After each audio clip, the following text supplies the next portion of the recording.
Hi YouTube, just going to make a quick video on how you change the front brake pads on an Aston Martin Vantage that looks like this. This job is pretty simple to do.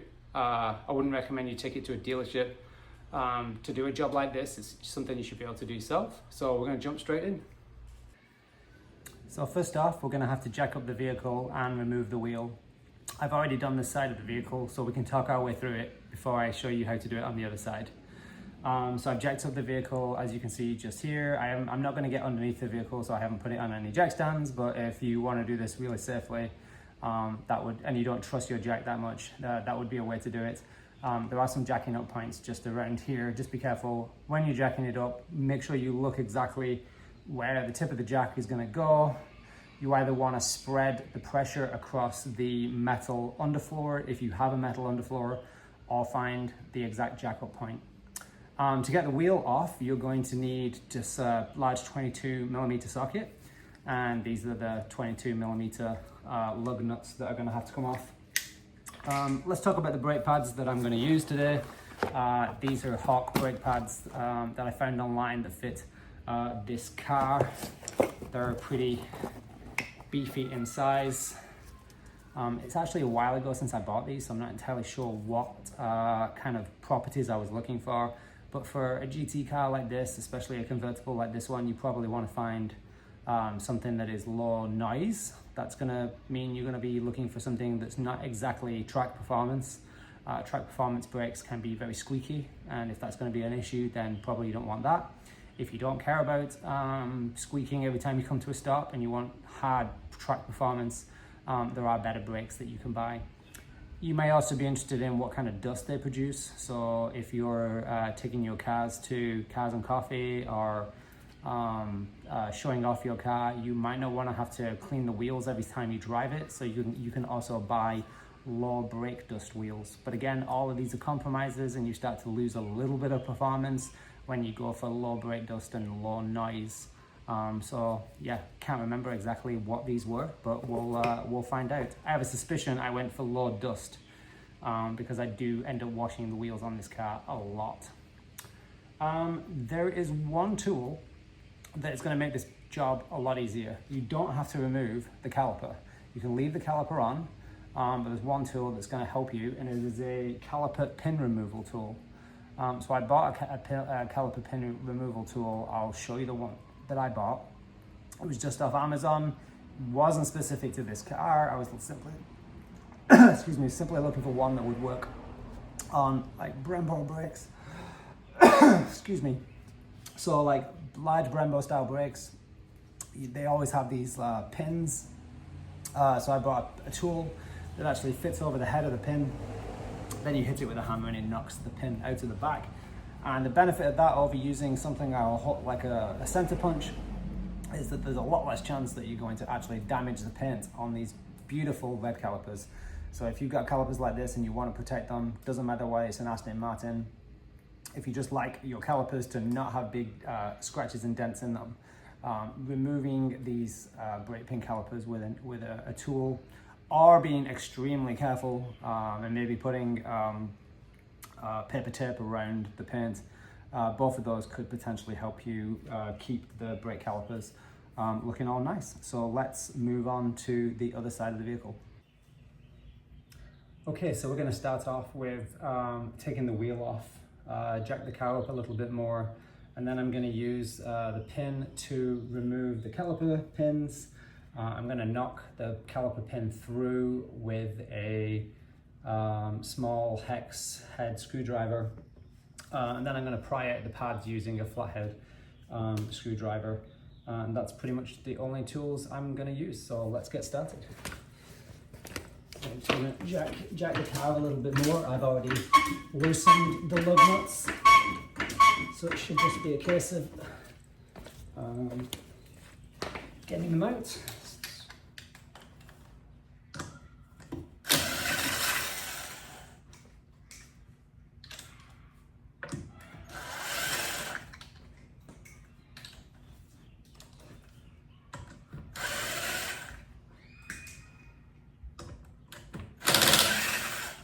As you can see, my wheels are pretty dirty. Now is a good time to clean the wheels and also to clean the brake caliper, get it all nice and clean again. I didn't lift up the wheel too high because I don't want the wheel to fall down and hit the top of the caliper and scratch the paint, but that wheel's going to go outside and get cleaned up. Okay, so now with this pen, I'm just going to show you close up what it looks like. It's not, it's got a divot in the end of it, and that means that it can go up against these pins here and just knock them straight through without risk of damaging the paint on the caliper.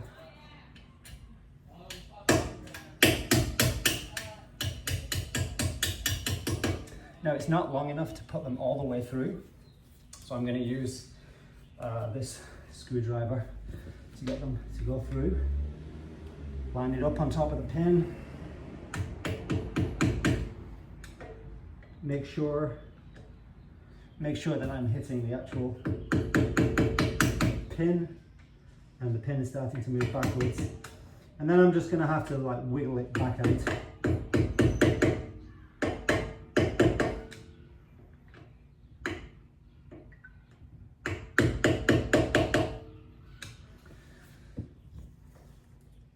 Now the pins won't easily come out from the back because there's pressure on the pin from the spring plate. So I'm going to push in against the spring plate, which should release the tension, which should then allow me to be able to pull these out. So once I press down on the back of this, the pin comes out quite easily. That's going to have to go back on later. And see, this pin just comes out really quickly. So now we're going to pry out the pads. However, there is a sensor that fits into this little notch here, and I have to get that sensor out. So I'm just going to pry that off. Well, actually, I'm going to remove the pad a little bit. So just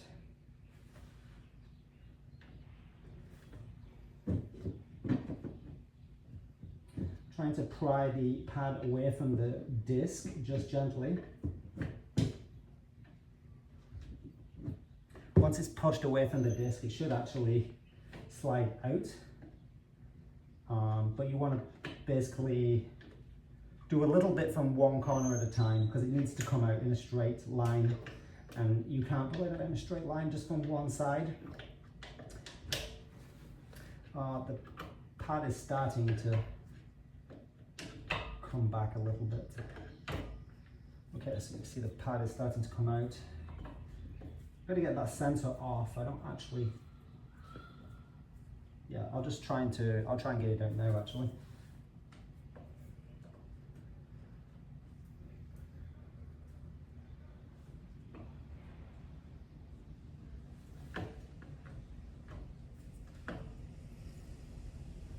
Okay, I'm basically prying the little sensor backwards.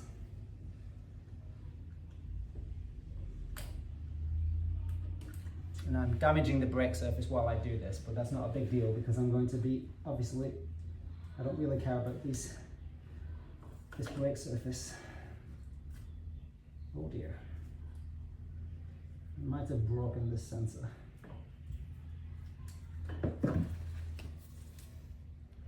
No, I didn't. Never mind. The sensor is out, and there's a little metal clip that we're gonna save for this one, for this brake pad. Now I'm gonna push the brake cylinders back in. You see there's two brake cylinders here. Just gonna give them a push backwards, if I can. This one's actually pretty jammed up.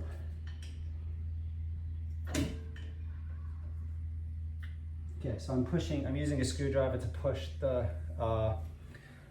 cylinder back in. Make sure you only press against the metal edge of the cylinder so you don't damage the seals. So you just gotta be kind of gentle here, but you just want to get the cylinder pistons to go back inside. Okay.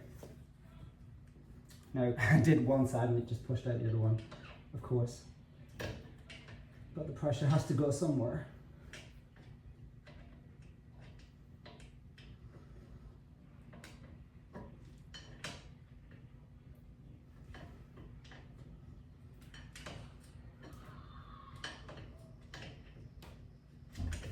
So it's a kind of bit of backwards and forth. As you push one cylinder back in, the other one pops out.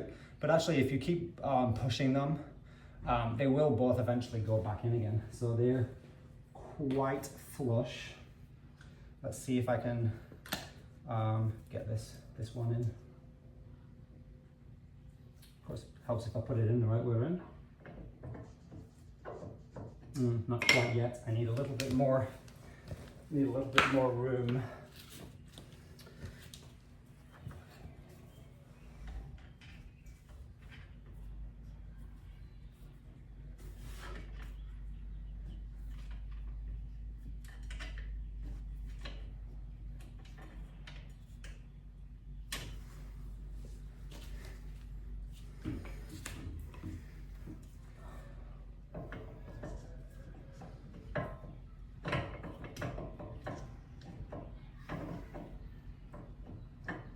Okay, never mind. I'm going to pull out the front one and then push these cylinders back. It's just, I just need just a little bit more space to push.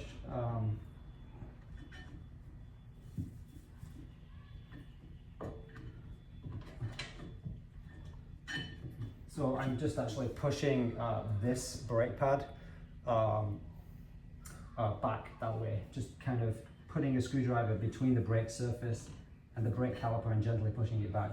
That pushes the cylinder back inside, which makes this come out really easily. Let's try, let's see. So I've got these all the way, these ones are all the way back, so I should be able to slide this one in no problem. Okay. You don't have to push it too far in because you want to get the, remember the pins are going to have to go through these notches here, so you don't want to push them all the way back. By the way, that's kind of how much surface I had left, so it's not surprising that the sensor light was coming on. All right, now just going to push again on these. It doesn't matter now if it pushes it doesn't matter if it pushes the other pad, other piston, because it's going to push against the pad that I just installed. Backwards and forwards.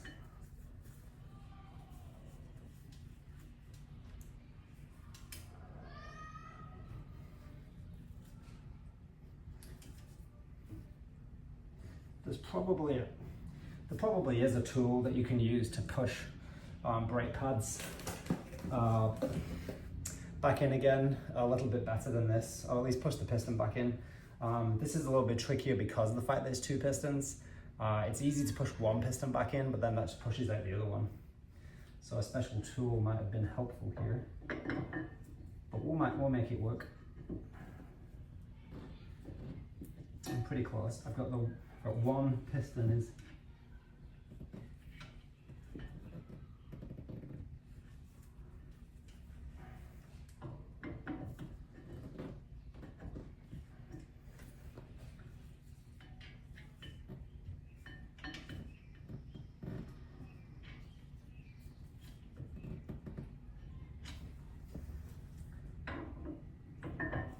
Aha! Success. Managed to get both pistons in enough to be able to push the brake pad in. So now it's just sliding in, not too difficult. Okay, no problem. Now I have to get that sensor to go back onto this pad.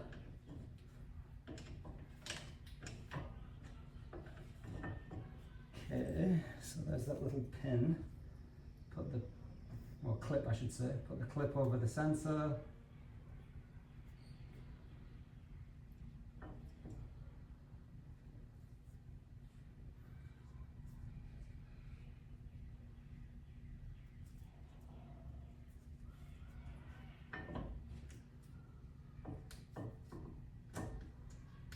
Okay, clip is on. That wasn't too difficult. And there's little divot where the wire goes.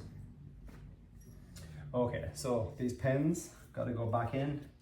Essentially, each of these pins is going to go through both of the brake pads, and this is the side, the pointy side is the bit that comes this way, and we got to get this spring plate back on again. Spring plate goes with the springy bits pointing towards the brake surface, so that the pins will actually be kind of like here. So I'm just going to kind of put that in there, slide the pin in from the back.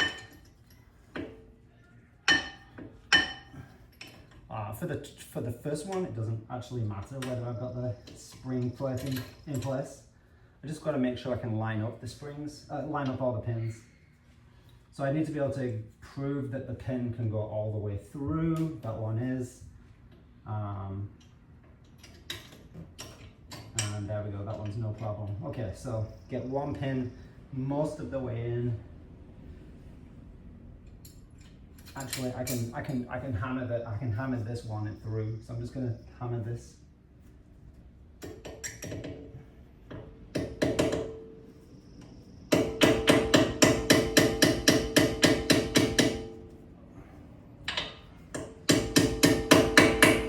So the back of the pin should be flush with the brake caliper, and you should be able to see that stud coming back out again. So the pointy part of the pin should be all the way through. Now that I've got one of them all the way through, I can hook this spring onto that one. Then we're just going to have to push this down such that the new pin goes over the top surface. You've got to keep pushing it, otherwise it's not going to go in straight. And now I've got it in, I can hammer it in from the back.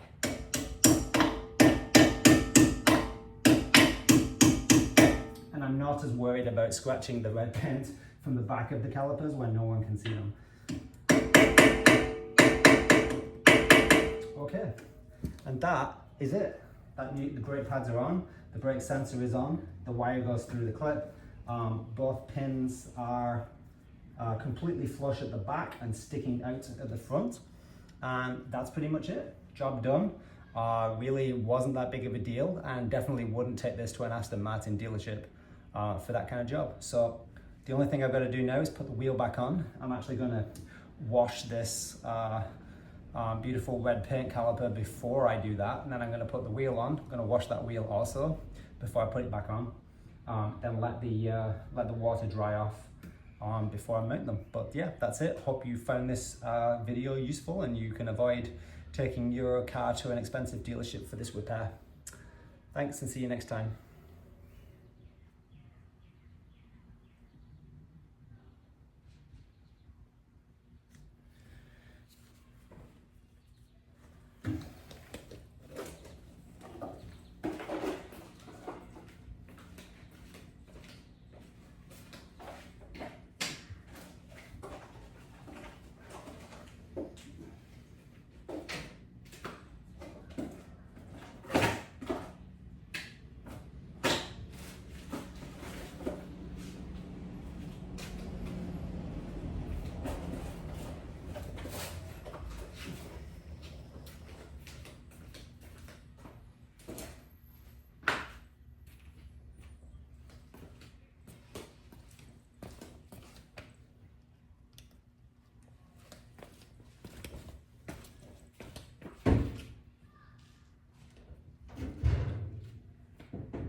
Very, very, very black thumb.